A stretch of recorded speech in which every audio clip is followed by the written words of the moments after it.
Welcome back to the Ponca City Monthly Podcast. I'm your host, Andy.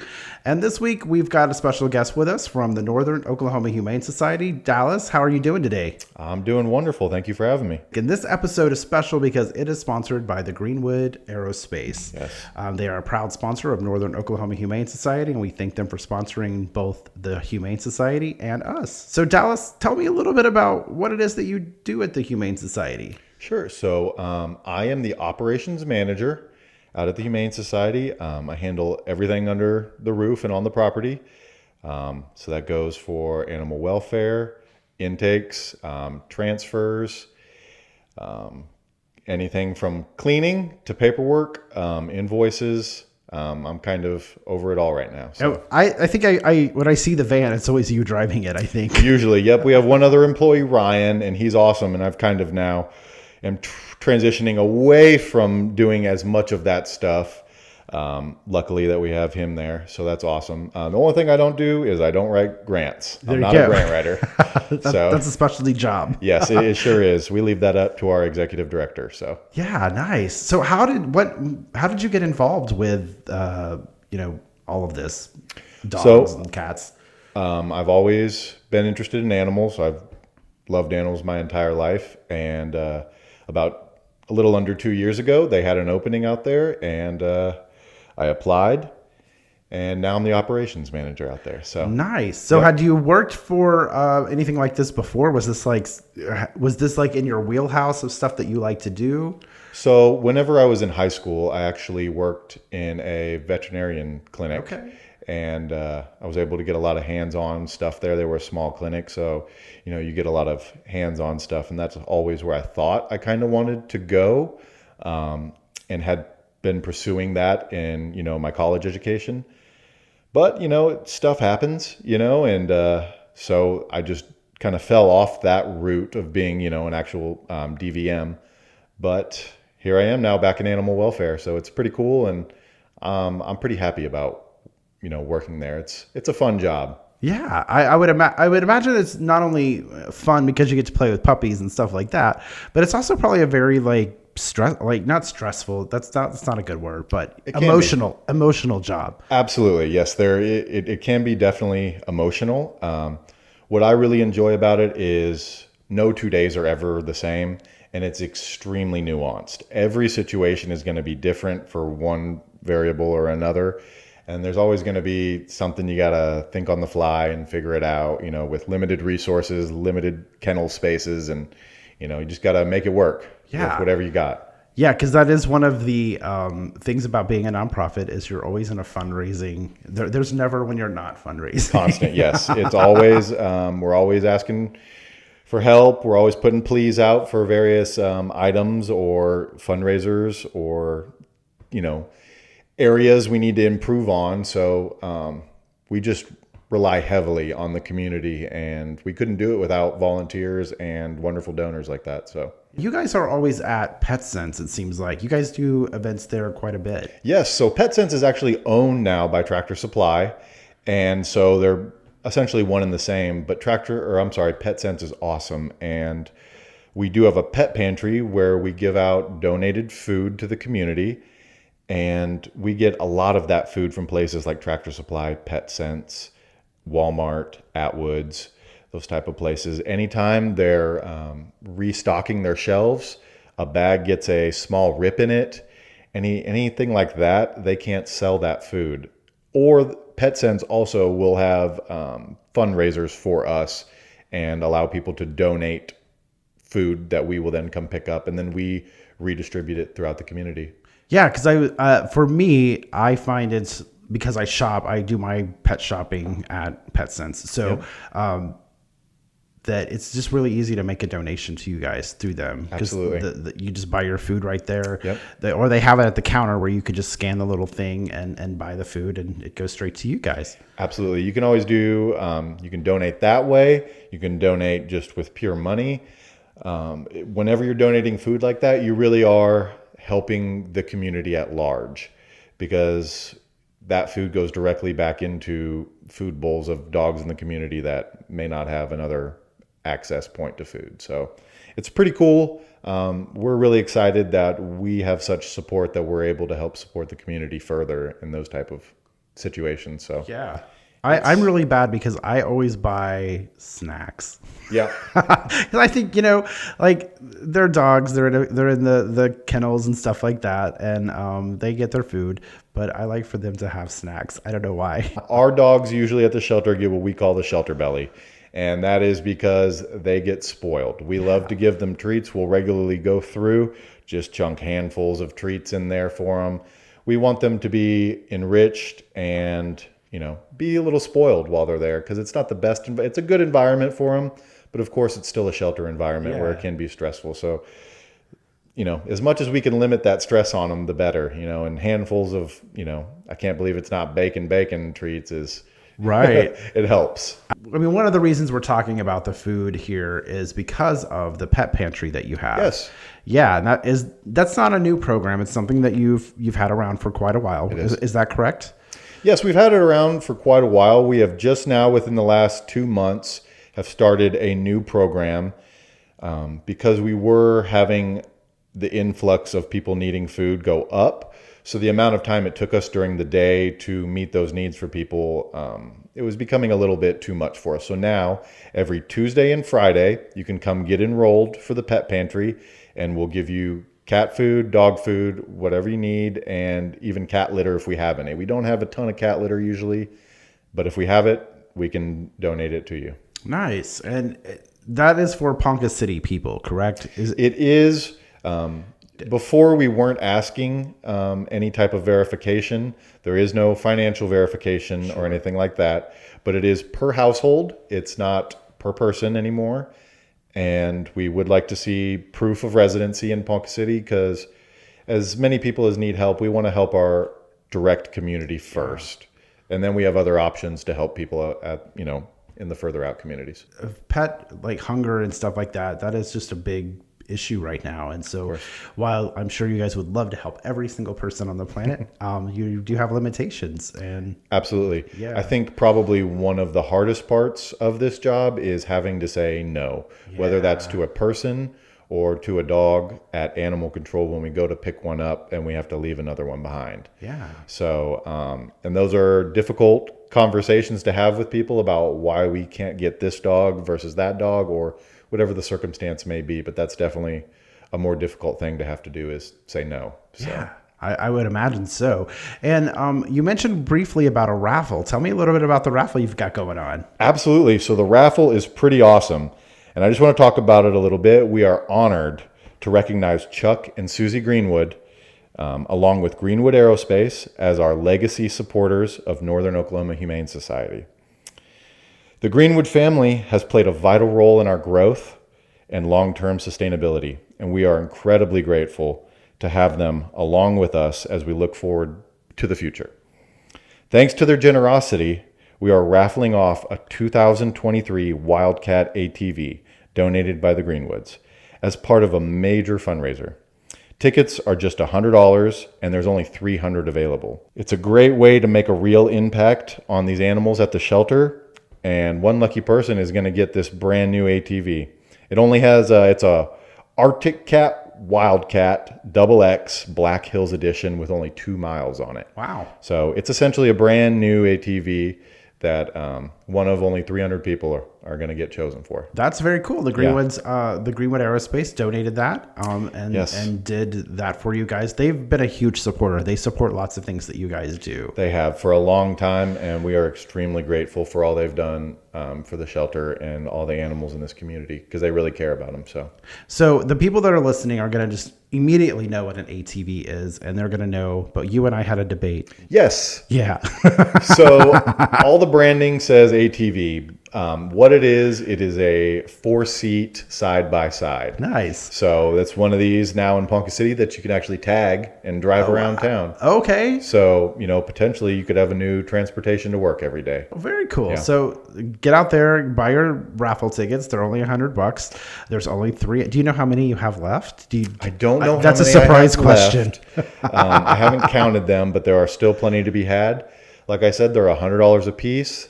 There's only 300, and you can get those directly from NOKHS, or you can track down one of our wonderful board members, and they will also have them on hand. You can buy them from them.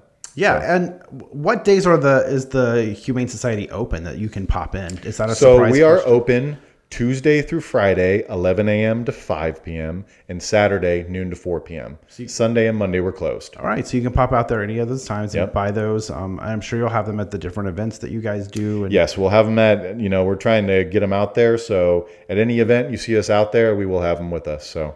And that program or that raffle wraps up. Do you know when it wraps up? Yeah, we're going to be drawing it on September 23rd, and we'll announce the winner. It's a misconception that people have because your name is Northern Oklahoma Humane Society. You are not part of the Humane Society umbrella. Correct. You're your own entity, right? Yes, we are our own privately funded organization that is a 501c3 nonprofit. We are not affiliated with the actual Humane Society, which is a large organization, and they generally work with municipalities. I know Houston has a huge Humane Society presence there, and we get a lot of calls for hoarding situations or animal abuse, neglect cases, and that's just something we don't do but can't do. Also, we don't have any authority to go onto people's property or file any charges or anything like that. So we have helped in certain instances whenever the owners are willing to allow us to help them. But besides that, we can't really do much. And we just don't have, unfortunately, the resources for us to be out there tackling these hoarding cases. Yeah. And I think the big thing there is that you don't have the Humane Society's financial resources. Yes. And so it's really important for our community to support. If they give money to Humane Society, that's fantastic, but that money doesn't come back here locally. Yes. Right. All the fundraising you do is local, and it's done through here. Any money we raise is going to go directly back into Northern Oklahoma Humane Society and help save the lives of animals in this community. Yeah. So, and there's a lot of them. Right before I came here, we had a car pull up right out in front, kick a dog out, and speed off. It happens pretty regularly, and we consider it extremely serious. Yeah. So it's not something we like to see, but it helps directly whenever you donate to us. So another type of donation that's really helpful to you guys is volunteers. Oh, yes. Because, you can't do everything yourself. Absolutely not. I wish I could, but I can't. And there's only so many hours in the day. But just like I'm sure most people from any other nonprofit would know, that we run off of volunteers. And we are always looking for volunteers to help in any capacity they want. I always say that whether you're 18 or 80, there is something you can do out there. Whether it's just sitting with cats, sitting with some puppies, helping us organize files, or end up walking dogs, or helping us clean kennels. There's always something to do. And we do also have a lot of community service members out there. And so if you have some community service that are for nonviolent offenses, you can come on out and we can definitely get you those hours. One of the things I joke and hear about is that, shelter pets are more loving. I have 2 shelter pets. Yes. Both of mine are. One of them, you can tell he was a shelter dog. He is appreciative of every little thing that happens to him. The other one is a total menace. She wild, crazy. I think that's exactly right. I think they're appreciative. And I think they've seen the other side. And I think they know they're somewhere better a lot of times. I've had, cats specifically, we're able to work with temperament issues more than dogs, because dogs can be a little more dangerous in those aspects. But cats can be pretty dangerous. Oh, they absolutely can. I would sometimes rather tangle with a dog than a cat. But we've had some pretty mean cats come in, and we have a really high rate of turnaround on the cats to be able to get them highly adoptable. It takes a week sometimes where they're like, all right, this is a nice place. Let's talk about one of your cat. Is there one called Meatloaf? What's the big fat one you got a big? So our executive director actually did just adopt him. Okay. His name is Meatloaf. He is what I would consider, if we're talking just what he should be, a smaller cat. Wow. He has a smaller head. He has tiny little feet. Right. But he weighs 18 pounds, and he is about as wide across the back as he is long. He was actually brought to us for TNR. So sometimes with TNR, if animal control brings us TNRs, they will already have what we call a barn home in place. And barn homes are great. These are some places on farms where it doesn't have to be a farm. Maybe you have some property, but for these cats to live, and it's a great option for cats that maybe don't want to tame down a little bit, maybe can't trust us. So then they can go to a barn home. What we do is we sterilize them, get them a rabies vaccination, and then they can go live out the rest of their life on your farm, healthy and killing mice for you. We have a lot of big farmers and ranchers who have tractors, and these rats and mice get up in their tractors or in their cattle feed and can destroy it. And just having a couple barn cats around can really help with that mice population problem. Yeah. And then you have a new little buddy, you Absolutely. know? I was raised on a farm, so I had a lot of farm cats. Yes. So not only do they catch mice, they also sometimes catch snakes and weird. Oh, yeah. Yeah, they'll do all types of stuff. And there has been some education that need to be done on with some of these farmers, because the thinking has always been they want unsterilized cats so that they reproduce and they always have a population there. But like I've told them, hey man, you go down a cat, I'll have you a replacement cat, no problem. There's no shortage of stray cats in Ponca City. Yeah. So there's always a TNR cat that could be a wonderful barn cat addition to your farm, ranch, property, whatever you've got. But actually, sorry, I got off on a tangent there. Back to Meatloaf. This big cat was actually found or trapped in a trap. We're not sure how he actually got himself into the trap, because he took up almost he squeezed himself into there. Yeah, I will try to pop up a picture of Meatloaf so that folks can see him, because he is a big cat. And what's really cool, though, is he was not able to be TNR'd because he is 1, declawed, and 2, very, very overweight. So he would not make it if we put him back out there. So in those cases, we will bring him into the shelter, rehabilitate them. And this guy it's going to be fun. If you're interested in seeing him, we are going to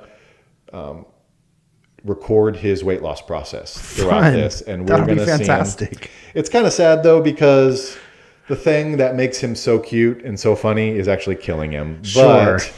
But it'll be fun to watch him lose all that weight and see what he should look like in the end, you know? Yeah. But yeah, the cat has a great personality. That'll be a fun little series to watch him lose weight.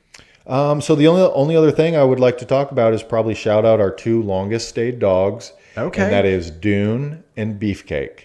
And I think Dune has been over there for about 2 years now. Wow. So we really want to highlight them. We work with them a lot. We try to give them as much enrichment as possible. Dune is a probably pit bull husky mix. He's got short hair, the classic husky 2 eyes, where he's got a gray one and a bright blue one. Very cool dog, extremely athletic, extremely fun, outgoing, has lots of energy. So he'd be perfect for someone who has an active lifestyle and out there, you know, he loves to play in the water. He's just anything you want to do that's active, he would be great for going on hikes or something like that. And then we have Beefcake, and he is probably about 90 pounds, and he is a pit bull, and he is just the sweetest big loaf of a dog ever. He was previously adopted, and when he came back, he was missing an eye. Oh, no. So he has 1 eye, and he has half a foot on his back foot. He's missing 2 toes. Oh, no. But he is just the sweetest big guy. And I don't know. He has the classic pit bull temperament where he's just, you know, I don't want to say, he's just kind of a big dumb dog. You know, He's just big, happy, excited to see you every time. And there are 2 longest stayed dogs, so we're really focused on trying to get them into some forever homes. I have a pit bull, and he's the sweetest, most adorable. Absolutely. Like, he loves hugs and loves kisses. Yes, they make great pet partners. Just like Beefcake, for example, once you give him a treat one time, that dog would die for you. Yeah. He would, they love so hard. And, I will admit that with pit bulls, they can have a strong prey drive. So it's with little things. Yeah. And I will say that both those dogs are not good with cats, unfortunately. So it would be better for a household that doesn't have cats. Maybe someone out there is allergic to cats, can't have a cat, and you're looking for a dog. We got the dog for you. Or make the decision just to get a dog and get a cat later. Absolutely. And then you can slowly introduce them. And we're not saying, you can't have a cat to have these. We would suggest a lot of precautions beforehand, but they're great dogs. They're great dogs, and it's sad that they've been out there for a long time. And I think it mostly has to do with their size. They are larger dogs, and they're both, high energy dogs. So with Duke, we talk, whenever we talk about the husky mix, mixes in, we talk about all the energy. Is he a mouthy dog? Does he talk a lot? No, surprisingly, he doesn't. No, that's classic husky behavior, is being loud and whiny. He doesn't talk, but he gets the zoomies like you've never seen before, just spinning like a top in a circle. Great dog. Because I wanted a husky really bad, but again, I'm one of those people that I only adopt dogs from the shelter, so there wasn't a selection. And so when my dog Maya came available, she was part husky, and I thought, sure. And the reason I wanted it was because I thought it would be cute to have a dog that's talkative. Oh yeah. Wow. What a bad idea. Yeah. Sometimes they're too talkative. And I have to admit, I am biased against huskies, and it's just due to their intelligence. Sure. Those type of dogs need constant mental draining. Yeah. Or they are getting into trouble, whether it be climbing fences or tearing up your stuff, or just like you said, talking constantly. They're very intelligent dogs, and a lot of people get them and stick them in their house and then wonder, man, why is my dog tearing up my couch or something? But these dogs, they've got so much going on upstairs that they just need to be engaged. And that is, I've chased down at least 4 huskies in my time just from trying to put them in their kennel. They know when you're onto them, and they'll dodge you and juke you out, and they're too smart for their own good a lot of times. That's what makes them very fun. It is. They make great dogs. If you're someone who's active and you're willing to put that time in with a dog, those type of active dogs are an excellent option for you. And I have to say, I am not super active, but I have enough activity to keep my husky where she is. Absolutely. Sometimes, like today, I didn't take him for a walk, and I know there's going to be a disaster when I get home. But she, just a simple walk is enough for them. I did strategically get her to play with my other dog. Okay. Yes. And he is just a big fat pit bull, and he hates her with a passion. Yeah, having a buddy for them absolutely helps a lot of times, just so they can wear each other out. Yeah, because I think. That's just, I know there's no real meaning to it, but to me, I think dogs need to have each other. And so if you're going to adopt one, adopt 2, because they need to have friends. Absolutely. Dogs are extremely social animals. And we all know, we know dog pack, they run in packs. And it's very important for them to have that social engagement with other dogs. Yeah. And it can be difficult sometimes if you want to, not have a second dog and you want to go find some other dogs to play with. Sometimes you take them to dog parks and other people aren't in the best control of their dogs. Sure. So it can be really good, but we have a lot of resources around here, like the AKC Kennel Club. We have a group in town. They do dog training and dog engagement events and all types of fun stuff. So those are good, healthy activities you can take your dog to interact with other dogs. And I did do that with my dogs. I took them out and got him so they could be around other dogs. Yeah. But man, my girl dog just likes to clobber him in the head every day. It's just, and that's how they play. And I think if I didn't have another dog, that would be me having to play. Yeah. And wow. Yeah. You have to get down there with her and do it yourself. All right. Well, Dallas, thank you so much for coming in and spending some time with us and talking with us a little bit again. Again, we just want to mention that this episode is sponsored by Greenwood Aerospace, and they are a proud supporter of Northern Oklahoma Humane Society, and you should be a proud supporter of Northern Oklahoma Humane Society. You can find all that information on their website or go out to one of their great adoption events.